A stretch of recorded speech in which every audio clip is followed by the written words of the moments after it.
গত অঘ্রাণে বিয়ে হয়েছে আমার। হিসেব মতো এবছর প্রথম জামাই ষষ্ঠী আমাদের। আমার বাবা নিজে এসে নিমন্ত্রণ করে গেছে কিছুদিন আগেই। এক মেয়ের একমাত্র জামাইয়ের প্রথম ষষ্ঠীতে মা বাবার উত্তেজনা ছিল দেখার মতো। আমিও খুব খুশি মনে মনে। একে অনেক দিন পর বাড়িতে যেতে পারার আনন্দ। অন্যদিকে সব আয়োজন শুধুমাত্র আমাদেরই উপলক্ষ করে করা। ভেবেই কেমন একটা অনুভূতি হচ্ছে ভেতরে ভেতরে। অধীর আগ্রহের দিন গুনছি। যথারীতি গতকাল রাতে ডাইনিংয়ে খেতে ব্যস্ত স্বামীর কাছে মায়ের জন্য একটা শাড়ি আর কিছু ফল মিষ্টি নিয়ে আসার আবদার করলাম, কারণ আগামীকাল ভোরেই আমাদের রওনা হওয়ার কথা। আমাদের কথাবার্তা শুনে রান্নাঘর থেকে আমার শাশুড়ি মা বেরিয়ে এসে ফতোয়া জারি করলেন। তোমার কি কোনো কাণ্ডজ্ঞান নেই বৌমা? শুনছো কাল আমার মেয়ে জামাই নাতনিরা আসছে বিদেশ থেকে। তুমি চলে গেলে ওদের খাতির যত্ন করবে কে? আমার মেয়ের তো একটা মান সম্মান আছে নাকি? আমার যথেষ্ট বয়স হয়েছে, এখন থেকে তোমাকে এসবের দায়িত্ব নিতে হবে। অনেক দিনই তো হলো, একটু একটু করে সংসারে হাল ধরার চেষ্টা করো এবার। এমনিতে শাশুড়ি আমাকে তুই তোকারি করলেও কোনো বিষয়ে মনক্ষুণ্ণ হলে তুমি বলেই কথা বলেন। আমি অসহায়ভাবে আমার স্বামীর দিকে তাকালাম, কিন্তু আশ্চর্য হলাম কিছু না বলেই সে চুপচাপ খেয়ে উঠে শোবার ঘরে চলে গেল দেখে। শাশুড়ি মা নিজের মনেই গজগজ করতে লাগলেন। 3 বছর হলো মেয়েটার, নাতনিটার মুখ দেখি না। আমারও তো ইচ্ছে হয় ওদের একটু ভালো মন্দ খাওয়াতে, একটু গল্প গুজব করতে। এখানে থাকো, এখানে বাপের বাড়ি, পরে এক সময় গেলে হবে না? বুঝি না বাবা। আমি আর কথা বাড়ালাম না। ঘরে ঢুকতেই বর বলল, কি বলবো বলো, আমি তো কালকে যাওয়া নিয়ে নিজেই খুব এক্সাইটেড ছিলাম গো। তুমি বলার আগেই মায়ের শাড়ি আর বাবার পাঞ্জাবি কিনে রেখেছি অফিস থেকে ফেরার সময়, আলমারিতে রাখা আছে, দেখো। কিছুক্ষণ চুপ থেকে আবার বলল, আমি নিয়ে যেতেই পারি, কিন্তু মায়ের কথার ওপর দিয়ে গেলে খুব অশান্তি হবে। এভাবে মনোমালিন্য করে গিয়ে কি আমাদেরও ভালো লাগবে? কি করা যায় একটু ভেবে দেখো। বুঝে গেলাম এ ব্যাপারে শাশুড়ি মায়ের সিদ্ধান্তই চূড়ান্ত। এরপরও যদি আমি জোর করে বেরিয়ে যাই তাহলে হয়তো বাবা মায়ের শিক্ষা দীক্ষার দোষ হবে, আর মা বাবার অপমান আমি কিছুতেই সহ্য করতে পারবো না। তাছাড়া এটাও ভাবলাম, বিয়ের সময় ননদরা আসতে পারেনি। প্রথমবার দেখা না করেই চলে যাওয়াটা খুব দৃষ্টকটু হবে বলে মনে হয়। তাই মনকে বুঝিয়ে নিলাম সেভাবেই। পরের দিন খুব সকাল সকাল উঠে পড়লাম। অনেক রকম পদ রান্না করার আছে বলে তৈরি হয়ে রান্নাঘরে এলাম।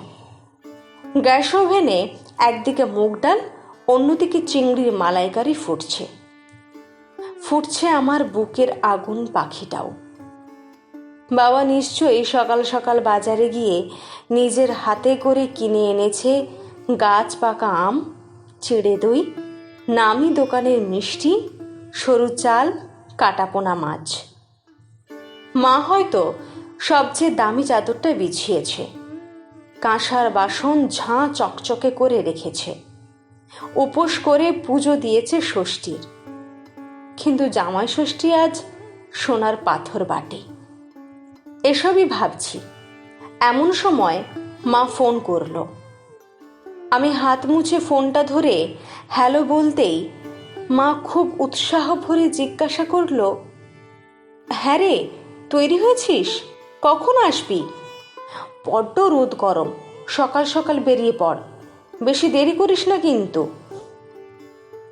অনেক চেষ্টা করেও মায়ের কাছে আমি আর নিজেকে আটকাতে পারলাম না। ঝরঝর করে কেঁদে ফেললাম। গতকালের ঘটনা সবটাই মাকে খুলে বললাম। মা কিছুক্ষণ চুপ থেকে নিজেকে সামলে নিয়ে বলল, বিয়ের পর অনেক ত্যাগ স্বীকার করতে হয় রে মা। সংসার সুখের হয় রমণীর গুণে। মন খারাপ করিস না, সেও তো তার বাবার বাড়ি আসছে। বাড়ির বউ হিসেবে তোমারও দায়িত্ব তাদের আদর যত্ন করা, তাদের খেয়াল রাখা। কিছু কিছু সময় নিজের স্বার্থ দেখলে যে চলে না রে।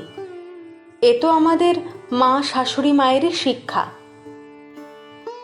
মা যতই বলুক, আমি কিন্তু দেখতে পাচ্ছি মায়ের হাতে সদ্য কেনা নতুন তালপাতার পাখা, কাঁসার বাটিতে ঢাকা দেওয়া চিঁড়ে দই, আম, ফলের বাটি গুছিয়ে রাখা, মায়ের পরনে বিয়ের তত্ত্বে পাওয়া লাল ঢাকাই শাড়িটা। চোখের কোলে কোলে জল। স্বার্থপর শব্দটা বড় একপেশে কেন ঠাকুর? সবে মায়ের ফোনটা রেখে রান্নায় মন দিয়েছি। এমন সময় হৈ হৈ করে ঘরে ঢুকলো ওরা তিনজন। ননদ আমাকে রান্না করতে দেখে মুচকি হেসে ভিতরে চলে গেল। একটু পরেই ওদের শরবত দিতে গিয়ে দরজার এপার থেকে শুনতে পেলাম মা মেয়ের কথোপকথন। আমার ননদ ফিসফিস করে জিজ্ঞাসা করছে, ও তাহলে গেল না মা? তোমার কথা শুনে থেকে গেল? কিছু অশান্তি ঝামেলা করেনি? এরকম মেয়ে তো আজকাল খুব একটা দেখা যায় না। আমার শাশুড়ি শুধু বললেন, দেখি না বেটার বউকে কেমন করে টাইট দিই। এমন সময় আমি ঘরে ঢোকায় ওরা আলোচনা বন্ধ করে দিল। শাশুড়ি জিজ্ঞাসা করলেন, সব রান্না হয়ে গেছে কিনা।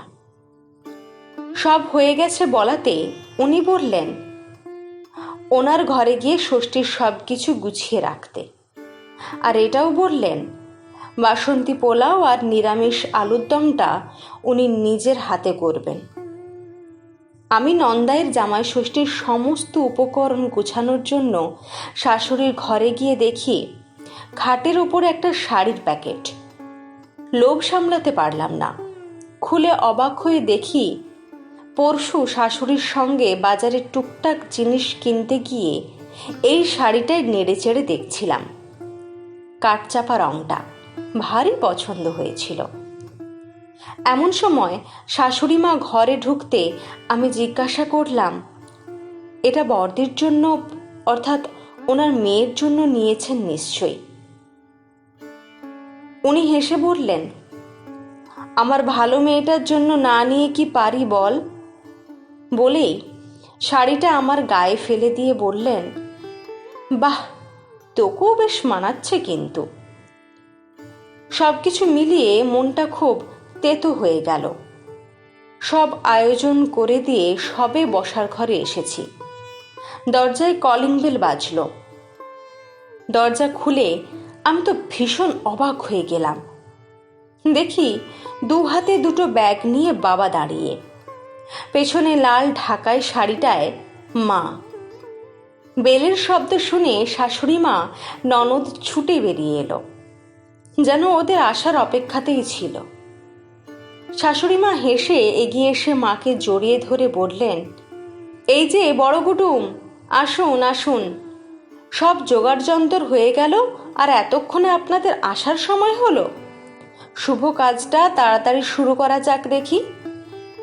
কই আমার দুই ছেলে গেল কোথায়? আমি এতটাই আশ্চর্য হলাম যে মুখ দিয়ে কথা সরছিল না। মা আর শাশুড়ি মায়ের নিজের জামাইয়ের ষষ্ঠী পর্ব মিটে যাবার পর শাশুড়ি মা উঠে এসে আমাকে চিবুক ধরে চুমু খেয়ে বললেন, তোমার মায়ের জামাই যেমন ভালো ছেলে, আমার বৌমাটাও তেমনই ভালো মেয়ে। আমি বৌমা ষষ্ঠীতে বিশ্বাসী নই, কিন্তু মা ষষ্ঠীর দয়ায় সব সন্তান ভালো থাক, সুখে থাক। মা হিসেবে এটুকু তো চাইতেই পারি। আশীর্বাদ হিসেবে এটা তোর জন্য নেওয়া ছিল বলে শাড়ির প্যাকেটটা আমার হাতে ধরিয়ে দিলেন। হতভম্ব হয়ে আমি শুধু বলতে পারলাম, কিন্তু রান্না তো আমাদের 6 জনের মতো করেছি মা। আমার মা তখন হাত নেড়ে বলল, ওসব তোকে চিন্তা করতে হবে না, আমাদের আজ ষষ্ঠী, আমরা 2 দিদি বোন নিরামিষ পোলাও আলুর দম খাবো। কি বেয়ান, এরকম কথাই তো ছিল। আমি রান্নাঘরে ঢুকতে ঢুকতে শুনতে পেলাম শাশুড়ি মা বলছেন, দিদি কিছু মনে করবেন না, এবছর হঠাৎ মেয়ে জামাই এসে পড়ল তো, তাই ওদের ছাড়তে পারলাম না, আপনাদের এখানে ডেকে আনতে হলো। পরের বছর আপনারা নিজে এসে মেয়ে জামাইকে নিয়ে যাবেন। আর দেখুনই না, আপনার মেয়েকে এমন টাইট করে বাঁধবো যে ও বাড়িতে আর যেতেই চাইবে না। স্বভাবে কড়া হলেও আমি খুব খারাপ শাশুড়ি নই। সত্যি, আমরা যদি চাই, এরকম ছোট ছোট সুখের সুতোগুলো দিয়েই সম্পর্কগুলোকে বেঁধে রাখতে পারি। ভালো থাকা খুব একটা কঠিন কিছু নয়, শুধু দরকার একটু সদিচ্ছা, একটু ভালোবাসা আর অনেকটা আন্তরিকতা। কথায় বলে, যদি হয় সুজন, তবে তেঁতুল পাতায় 9 জন। কলমে পার্বতী মোদক।